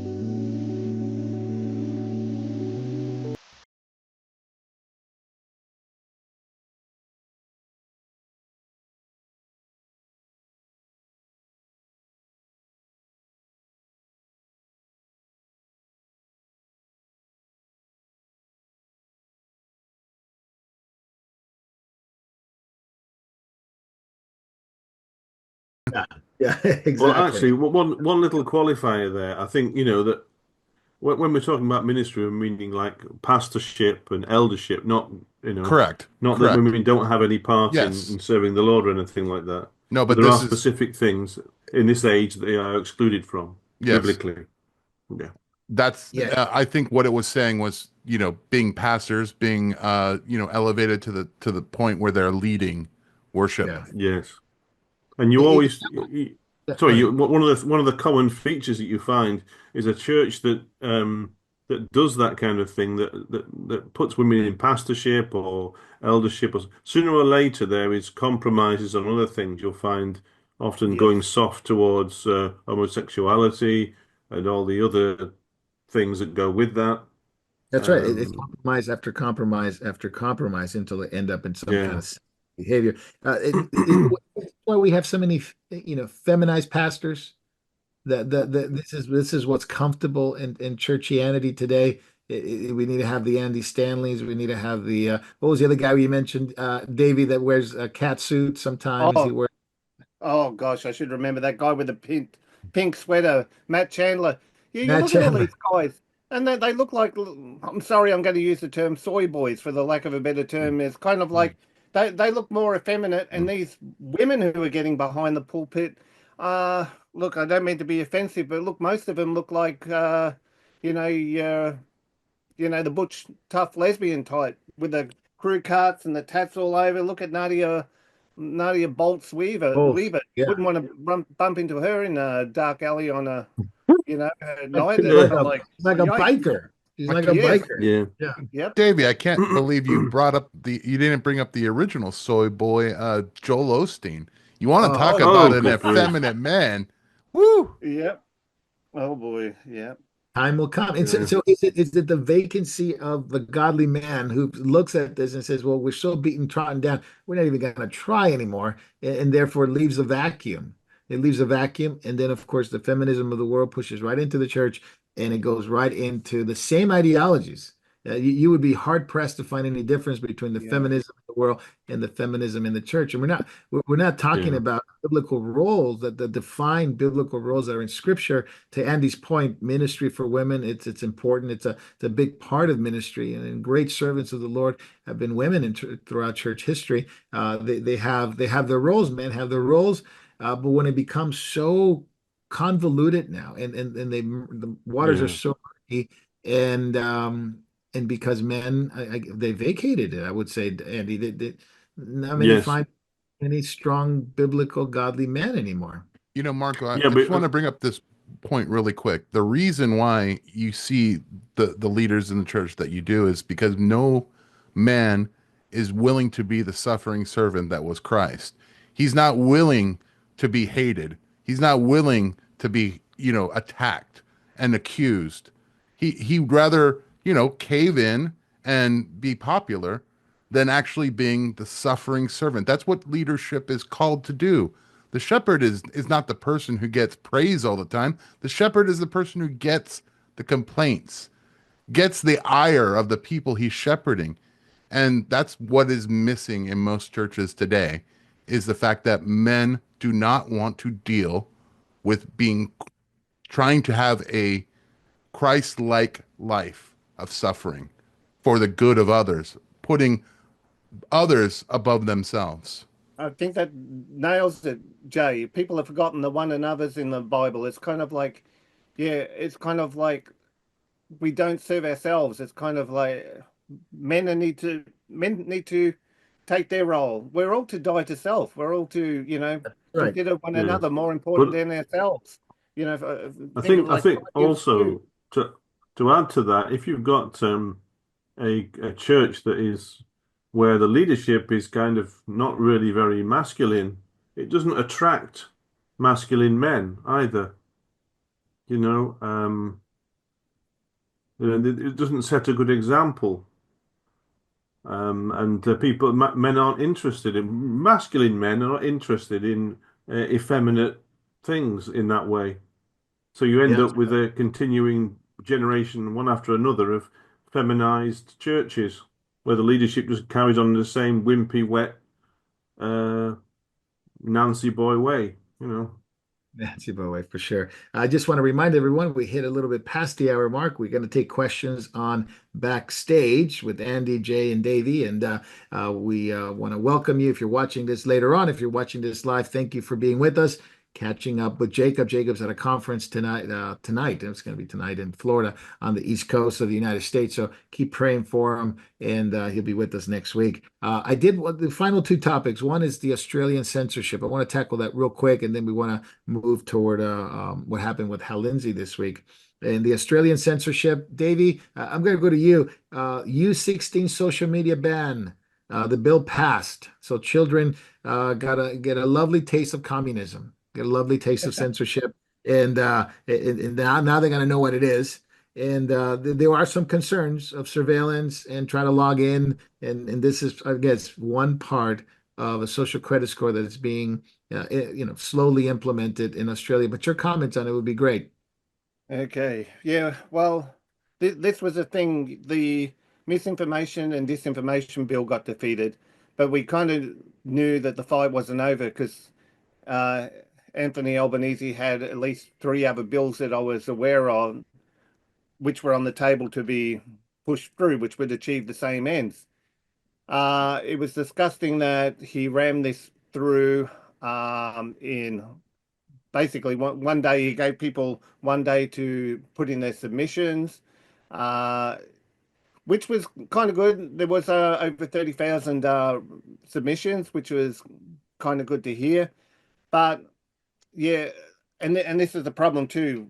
There was no real opposition. You kind of had Alex Antic was the only one from the opposition party who voted against it. So basically, Labor and Liberal have sold us all out. So it is a way for them to bring in, yeah, as you said, like a social credit score for the internet usage.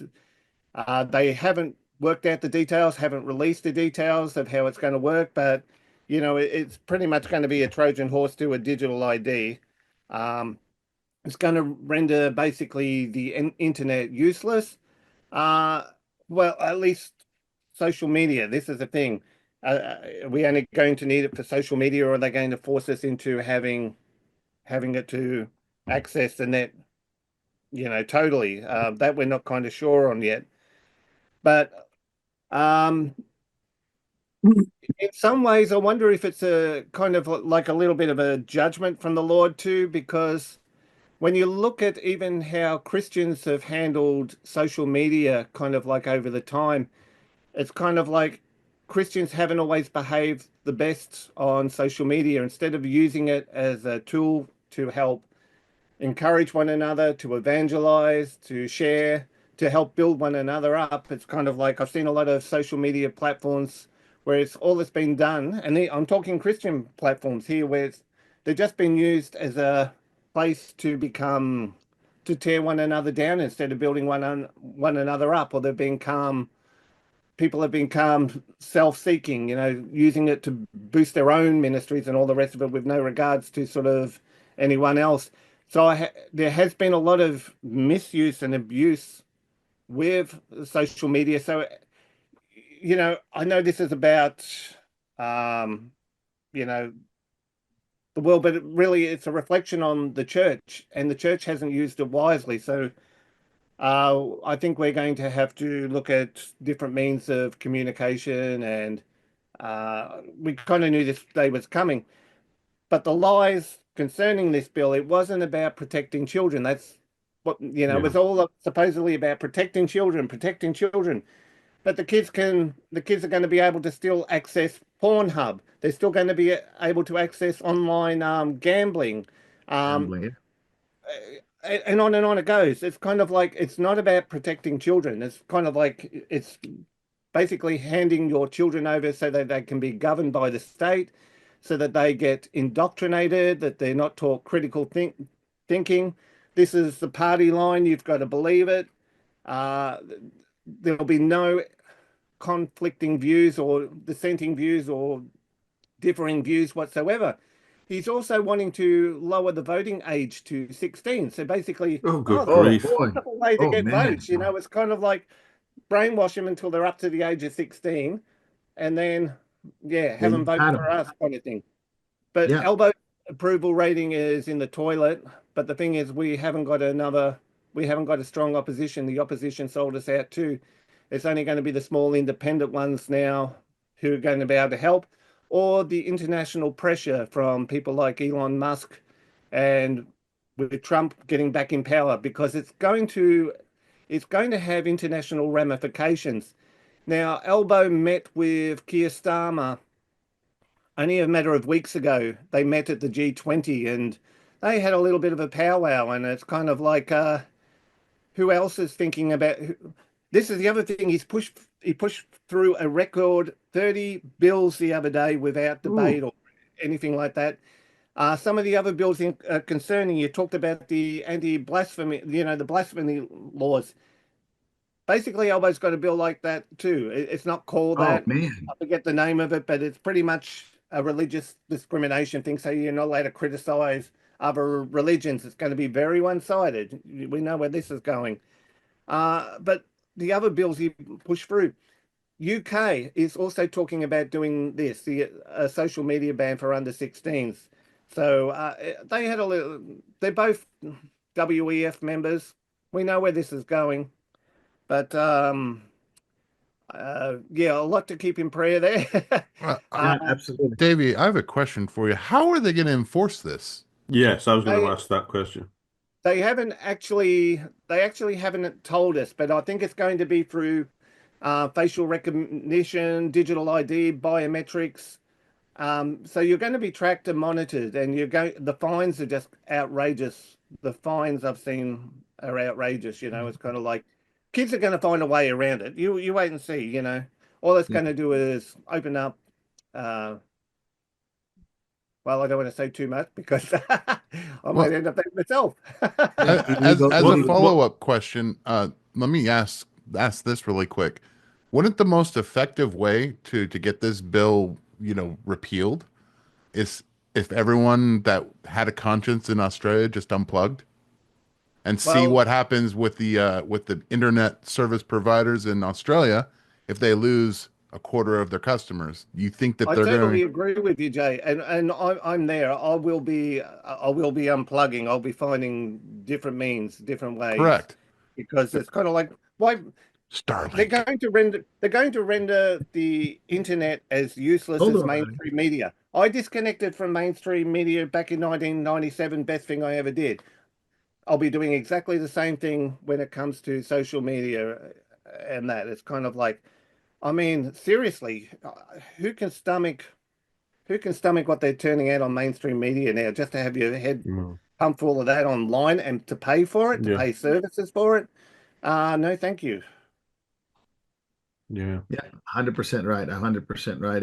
And I guess, Davey, this is incremental, right? This is the first part.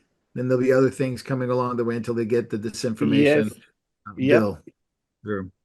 Yeah, I mean, at So, least in the interim, I mean, you can use a VPN, yeah, they'll be cracking down on the VPNs, so you won't be able to I'm use the sure they will be, VPN. yes. Um, Eventually, they'll make it like China, where you can be fined or imprisoned for using a VPN. You got yep, it. This is that's for CCP And sure. of social credit course, score.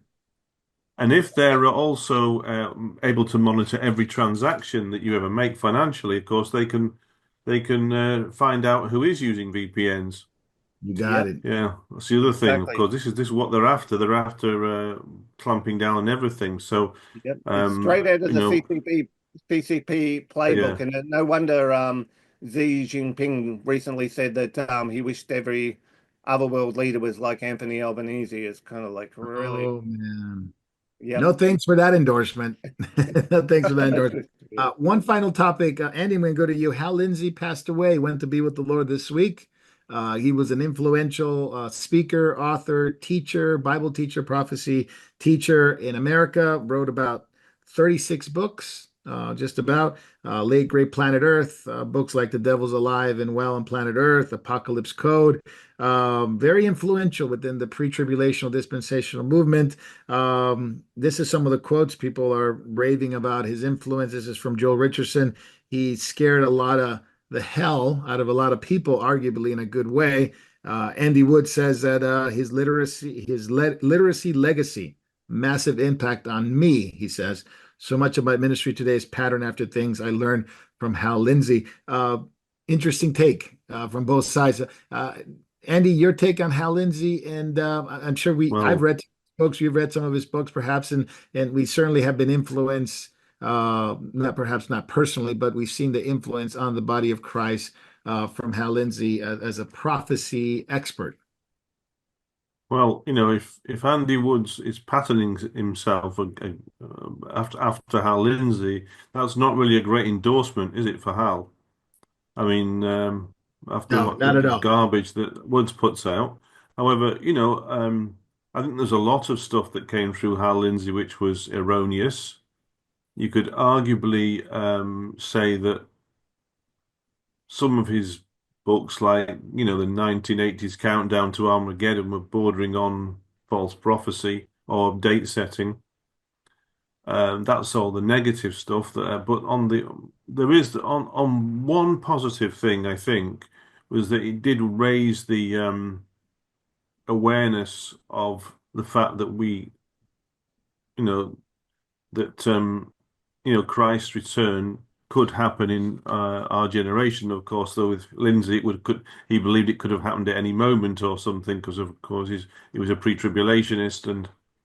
But it did have one positive benefit of raising that awareness that biblical prophecy is incredibly relevant. But I'm not sure that I would say that there was that much other positive things about um, his output. That it was very seriously flawed, and I think and the fact that it promoted pre-tribulationism so heavily, I think it's contributed to the plague of that noxious little doctrine that we have today. But, that's my Yeah, take. yeah, I've seen What I've it's seen worth. him Maybe speak. I'm biased. I've seen him speak. I've met him, when I was quite younger, a believer, and I always believe he was a much better gospel preacher in a sense. So he gave a Yes, maybe gospel. you should have stuck to that. Yeah, Yeah, at the end of his prophecy studies, he would give a gospel person. I thought those were excellent, and I know for a fact, Andy, that a lot of people got saved because of what you said, the awareness of like yes, we are living, maybe toward the end of the age, and obviously in Hal Lindsey's view is like any moment now, but it gave people the understanding that this is serious stuff. The gospel message, you need to be yeah, saved. And then he did preach, rather a clear gospel, and I thank them for that. But at the same time, he also, I should say, he also, and I think I applaud him for that, gave that understanding that in order to understand better prophecy, you need to look at what's going on in Israel. You need to see Israel as one of the yes. There was that link too. Yes, he was not yeah, anti-Israel, which is good. correct. Um, And led to a very more, maybe perhaps a more serious study, but what's really there in scripture that was maybe not taken as serious, maybe prior to the 1900s, and obviously Israel coming to becoming a nation in 48. With all that said, Andy, I want to ask you this: his teaching on this generation from Matthew 24:34, he constantly kept bringing up the 40 years, and people began Yes. to him too speculated on it was 1988, or it was 40 years after the 67 war, or it was 40 years after the 73 war, which led to other people speculating on timing. Perhaps maybe he wasn't as Harold Camping like, as Yes. but he Yes. gave the idea that you can actually count 40 years from whatever time clock you wanted, and predict the coming Yeah. of the Lord. And I think that that's still Yeah. around, by the way. That kind of thinking is still around. Yes. Oh, yes. I've seen some examples of that. And yeah, he was certainly wrong on that.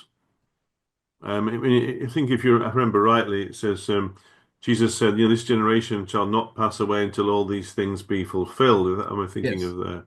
that's right. But I think Jesus would really actually, when you look at more the context, he appears to be speaking of the generation that would see those things mentioned in the Olivet Discourse, such as the abomination of desolation and etc., and the signs that in the heavens and the Great Tribulation. In other words, the generation that would experience the Great Tribulation, that begins at the midpoint of Daniel's 70th week, would be the one that would see all these things would not pass away until all those things would be fulfilled.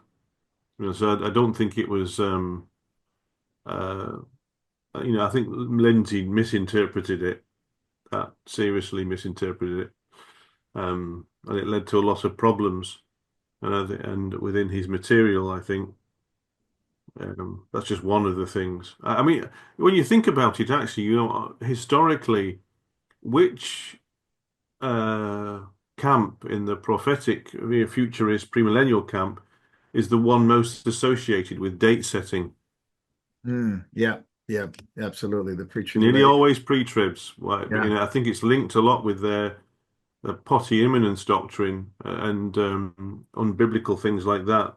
You don't get this so much with post-tribs, or certainly not with pre-wrath, because we recognize that certain events have to happen first, and clearly defined events. The abomination of desolation, the heavenly and celestial phenomena, the rise of Antichrist, and the Great Tribulation. All this kind of stuff has to precede the parousia, the coming of the Lord.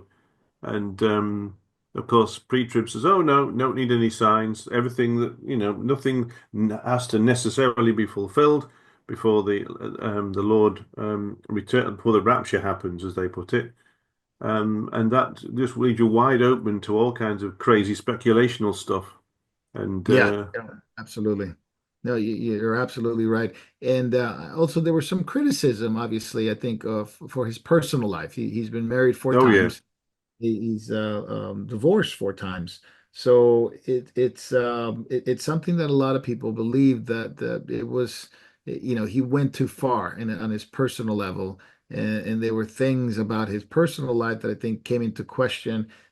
Obviously, as a teacher, as a Bible teacher, as somebody that needed to exemplify, more godly behavior, and so there was that. There was, and you couldn't hide it. You couldn't really, yeah, try to hide it, and because I think he was pretty open about it, and he justified it in some way or another. Now, I didn't know him personally. I couldn't say anything about that on a personal level, but I do know that that was a criticism of his personal life. yeah. I mean, getting divorced once is tragic, but four times or whatever, it's careless, isn't it? That, at least, to say the least. There must be this. There was obviously some issue there within his character that led to that. I think that would have definitely disqualified him from certainly from eldership or pastorship or anything like that. Unless Yeah, unless of course there actually was no fault in that his wife had just left him, or because she'd apostatized or something, or been unfaithful. Then that's one thing. But I mean, I don't think that was the case, was it, with all of these? it I think there doesn't seem was to be other the things case in going a on. few of Yeah, it doesn't seem to get the case on a few of them. So there was definitely some loose interpretations there in terms of Mm, divorce. And so he's got a legacy. I would say, Andy, that there's some good, and there's a legacy that it really confused a lot of people, really led to a lot of error. yes. Unfortunately, you see some of those errors today, and obviously his personal life. So, but between that now he stands before the Lord, and that's all thing. That's the only thing we could say. And now you got to deal with all the other false things that are permeating within, Yes. especially eschatology, right? The specialized eschatology, some of these experts that are coming along the way and saying this is it or this is it, and it's led to a lot of confusion within the body of Christ for sure. Not only the NAR movement, but the Tikkun, the messianic version of it in Israel. And many prophecies about Trump and the second term of Trump is all prophesied and all these things. So I mean, it's Sean Bowles prophesied that, I think, didn't he? I yeah, think it he was did. Bowles that said that, yeah. Amongst other things, National that other false national prophet. prophecies, yeah. Yeah, national Yes, prophet. yes, yes. Extolled by Sean Bowles, extolled by Ron Cantor, who was the former, he's one of the leaders, the senior leaders of the Tikkun Apostolic Network over here. Ron Cantor extolled Sean Bowles as a national prophet. Uh, I think others know John Bowles is also known as the Google prophet, I think. Remember, because he was using his smartphone to get words of knowledge. Yes, yeah. Yeah, I think someone exposed that one. I mean, oh, don't It's know. one of those things with Sean Bowles because I knew some people that knew him, and he was really always trying to be like the prophet to the stars, the prophet to the Hollywood stars and media, and that's what he felt. I think he had those seven mountain things, so he felt his calling was for media and communication, and that was his calling to go and be a prophet to those in that you have to take over the mountains, and it's a whole different Oh, theology this is there. the Seven Mountain Mandate again, is Yep, it? yep. That's right. And that was it. That was his calling, and he's gotten into media. Obviously, he's well recognized as in the prophecy quote unquote circles. Yeah, put it that way. False prophecy circles, maybe better put. And Trump victory and all this stuff. And of course, Cantor is promoting, and Cantor's got a trail of tears that you can talk about that at another time where it's Yes. he's well connected within the Tikkun movement, NAR, false Well, Ron prophets. Cantor's all over the place. Yeah, I mean, Yeah, well, he actually says it about himself that he's a desired conference speaker. And what is sought after conference speaker, I can't prove it absolutely, but I'm sure he wrote that little bio about himself by himself. It sounds like the kind of thing. and obviously he's just one of many, right, within Yes, the just one of many. Yes, Ron and Cantor was actually a disciple or a pupil of Michael Brown. Well, that kind of gives you an idea. I think he yeah, models himself in some extent after Michael Brown. Well, so enough said. yeah, yeah. Enough said. I Yeah. always think, man, like what makes this guy so palatable to the body of Christ? Perhaps he's not as Who, famous as Michael he. Brown or Ron Cantor? Oh, Cantor. Why is he so I palatable for people? I cannot think of any reason why. I mean, I can't. You know, I my my personal opinion about Ron Cantor. I find his demeanor repulsive. I think maybe because it's mentally, I associate him with the worst kind of false prophets and false teachers. Because you see him promoting. Well, a couple of years ago, it was Todd White. Of course, Michael Brown, who I find personally obnoxious, and all of these crackpots and weirdos. Somewhere, Patricia King, of course. I mean, you think of all the blasphemous stuff that she came out with about injecting yourself with the blood of Christ and all that weird drunken whole, drunkenness, spiritual drunkenness. I mean, Ron Cantor was saying that, on one interview with Patricia King, that we love you and everything that you do. I'm thinking, really? Oh, that no discernment at all. I find it very hard to believe that such people uh, are not being deliberately deceitful in some way. Mm, Andy, I mm. think you nailed it And in the the mishap. head without knowing.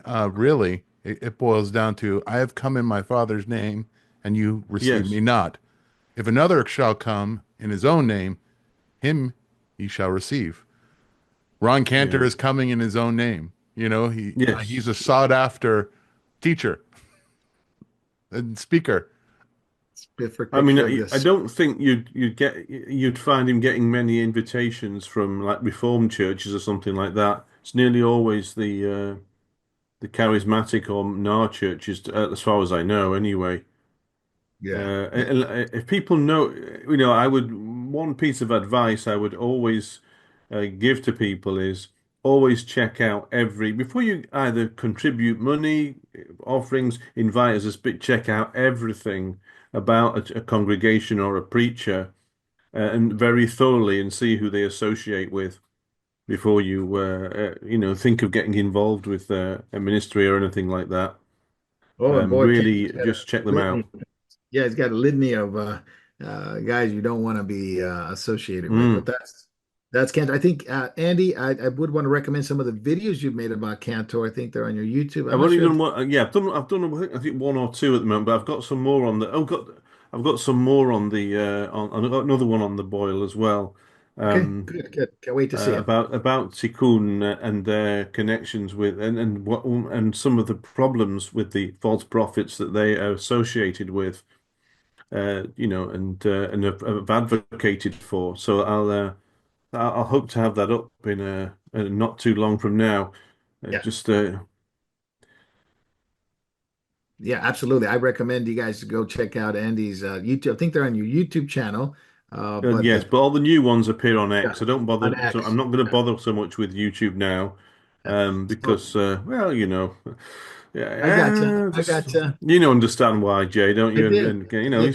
it's just becoming uh, you know, uh, I gotcha. So if you want the archive ones, go to YouTube. If you want the new ones, go on X, and you can find a lot of yes. stuff Andy posts on this stuff, especially regarding these Tikkun prophets. And which Andy, aside from you and maybe one other person, maybe another two people, no one really talks about it. And it's just like the Israeli No one churches are. does a lot, and this Yeah. is a national problem here in Israel. I mean, there was about 2 years. I mean, well, I first started writing about some of the problems. I mean, with the NAR over here in about 2000 and maybe it was 2017, maybe a bit before. I don't know. And things. Well, the kind of things gained traction as a few more people cottoned on to the fact that there was something operating under here under the radar, previously undetected. I mean, over here, I mean, they perhaps the body would boycott you if you said something that was really very, very clearly heretical according to um, like the historic creeds or something, like anti-Trinitarian or something like that.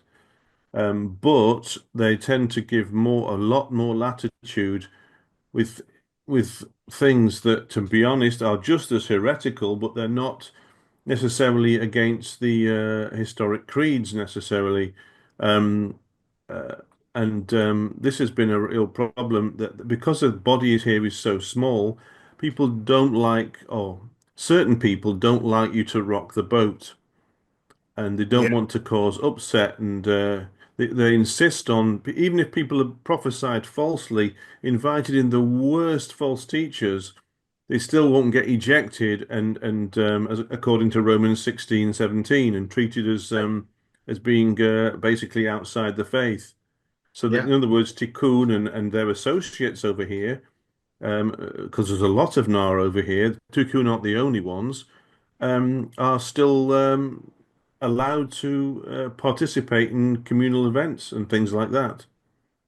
Incredible. And there was it's really bad. I mean, and it's left some of the sounder believers quite discouraged that these Mm. people are allowed to carry on and be treated as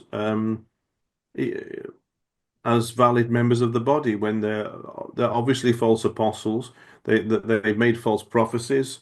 They're teaching outrageously ridiculous NAR doctrines, and they're not really getting openly reproved. Mm. It's disgusting. It's a national scandal, actually, No, you're right. because even some sound pastors won't say anything, not publicly anyway. I experienced that when I was with you there, and Yeah, we couldn't imagine why some of these guys would not, these good pastors and teachers would not take a stand. And the very few were yeah, outcast. The very few that did were actually yeah, outcast, and that's a yes. terrible thing right there. That's an It's absolute, a national sin actually of the body here. It yeah, really is. It's wicked and it's sinful, and it should. I mean, the reason why these crackpot groups have got such power is because no one has really stood up to them and amen. exposed them, and people don't like doctrinal things over here. A lot of the many individual congregants, they're not always very doctrinally literate. It's a Yeah, problem. That's another problem, of course. that is another Yeah. problem. Not just with Thank the Lord Israel. for you. Yeah, I know, I know. We're a microcosm of all the bad Microcosm. things everywhere else sometimes. I think, you know, Yeah, but we thank the Lord for uh, you, Andy. We thank the Lord for you. We thank you for taking the stand, and obviously for well, for Moria. what little things I've done, yeah. Yeah. But I mean, I think I think more. I mean, I've dealt with more with the English speaking side of things, but there are some others who've dealt with spoken directly to the Hebrew speaking body, and some of them have got quite wounded in Mm, the process of that, yeah, I understand. which is So we have to pray for the body of Christ in Israel. Very important. And thank you, Andy, for letting us always update on what's going on there. And you can find him on X, find him on YouTube, and yeah. those are important articles on Memorial newsletter. So keep an eye on those things. And Andy, thank you so much for letting us Yes. know. We're going to go to backstage. We got some questions for you. So if you can Oh, hit, are we not gone backstage yet? not yet, not Goodness, yet. Team, so much good fun we're having grief. here. And we have to go to the backstage. It's not that many questions, I don't think, but we'll go to backstage real quick. So catch Andy on backstage. We won't be on YouTube, we won't be on Facebook Live, but we'll be on the other platforms. Rumble, you can ask the questions there, and we'll put Andy, I guess Andy under a hot seat for a minute or two. And if you Oh don't mind, no. answer those questions. But we appreciate your work, Andy, on Because Doctrine Matters on X and on the YouTube channels for archive stuff. New stuff will be on X. The old stuff is on YouTube. But we always appreciate your articles on the newsletter. And if you want to hear more, Andy, we got him on backstage. So let's join backstage in just a few minutes. So sign off of YouTube and Facebook Live. Go to the other ones, and we'll see you there in a few minutes.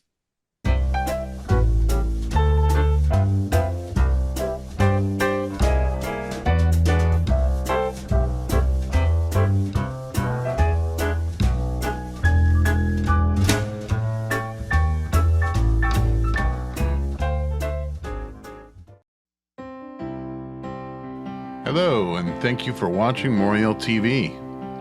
There are so many things that are happening at Moriel Ministries worldwide, from the Philippines to Japan to India to Africa and back to Europe and the United States. So many of our brothers and sisters are spreading the good news of Jesus Christ to this lost world.